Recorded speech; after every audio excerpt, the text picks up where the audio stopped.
میں اب پیچھے مڑ کے دیکھتی ہوں تو محسوس کرتی ہوں کہ پاپا کو ادبی، مادی اور پیشہ وارانہ سبھی راستے دھندلے ملے، لیکن اپنے اعتماد کی وجہ سے اسی دھند میں انہوں نے وہ روشنی تلاش کر لی جس نے صرف انہیں راستہ ہی نہیں دکھایا بلکہ ان کی ذہنی اور قلبی تسکین کا سبب بھی بن گئی۔ یہ روشنی مدحت اہل بیت تھی۔ انہوں نے غزل اور نظم سمیت لگ بھگ ہر صنف سخن میں لکھا، قصیدہ، رباعی، قطع، سلام، منقبت، نوحہ، مسدس، مخمس، گویا کہ انہوں نے خود کو کسی حد کا پابند نہیں کیا، اور یہ کہ ان کی بہت خواہش تھی کہ وہ امام حسین کا کربلا پر کوئی مرثیہ لکھ سکیں، اور اللہ نے ان کی یہ خواہش بھی پوری کر دی اور وہ ایک مرثیہ بھی لکھ سکے، لیکن یہ بالکل اس وقت جب ان کا آخری وقت قریب تھا وہ یہ مرثیہ خود پڑھ بھی نہیں سکے۔ ان کے اشعار میں اگرچہ الفاظ اور خیالات کی جدت آج کی طرح نظر نہیں آتی، لیکن ضمیر کی روشنی اور خیالات کی پاکیزگی وہ عناصر ہیں جو شاید آج کی شاعری میں بہت سے لوگوں کے ہاں موجود نہیں۔ شعر کہنے میں انہوں نے کسی بناوٹ اور تصنع سے کام نہیں لیا، اور جس موضوع کو جس طرح سوچا اسی طرح بیان کر دیا۔ جنگ ستمبر 1965 کے بعد انہوں نے یہ قطعہ لکھا: اے وطن کے پاس باں مرد مجاہد صف شکن، تیری قربانی سے قائم ہے یہ گلزار وطن، قوت ایثار میں طارق ہے تو، خالد ہے تو، حوصلے اتنے بلند گویا کہ تو ہے بت شکن۔ پاپا کی نعتوں اور منقبتوں میں اکثر مدینے کی زیارت کا شوق نظر آتا تھا، اور ان کی اس تمنا اور خواہش کو شرف قبولیت بھی حاصل ہوا اس وقت جبکہ میری بہن فوزیہ زیدی جو کہ PIA میں ملازم تھیں انہیں عمرہ کروانے کے لیے لے گئیں۔ اس سفر پر روانگی سے پہلے انہوں نے کہا تھا: پھر عشق محمد میں چلا سوئے مدینہ، ان نظروں سے پھر دیکھوں گا میں کوئے مدینہ، ہیں سجدے بھی بےتاب میرا شوق بھی بےتاب، آئے وہ گھڑی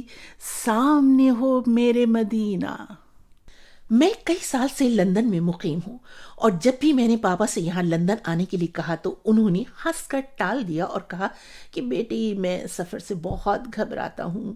1999 میں محرم کے بعد 1 اپریل کو میں واپس آ رہی تھی تو میں اپنی امی سے کہہ رہی تھی کہ امی اس مرتبہ آپ لوگوں کو گرمیوں میں لندن آنا ہوگا، مگر اس سے پہلے کہ امی جواب دیتی پاپا بول اٹھے: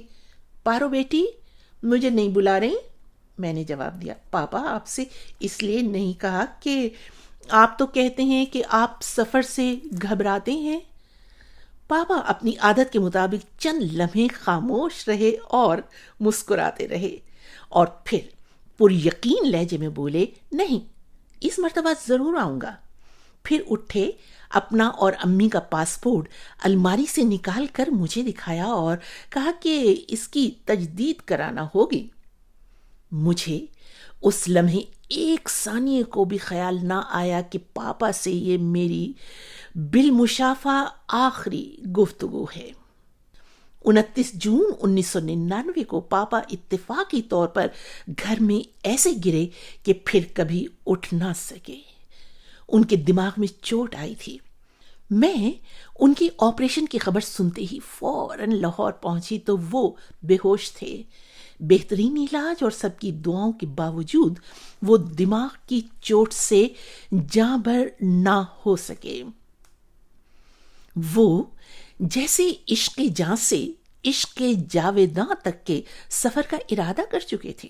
ایک نمازی، پرہیزگار، نیک سیرت اور متقی مومن ہونے کے ناطے شاید انہیں اپنے سفر آخرت کا اشارہ ہو چکا تھا، اور وہ اپنی ایک رباعی میں چند روز پہلے ہی یہ دعا بھی مانگ چکے تھے: کچھ اور کرم مجھ پہ جو رحماں کر دے، ناچیز گناہگار پہ احساں کر دے، رحمت ہے تیری دونوں جہانوں کے لیے، اس موت کی منزل کو بھی آساں کر دے۔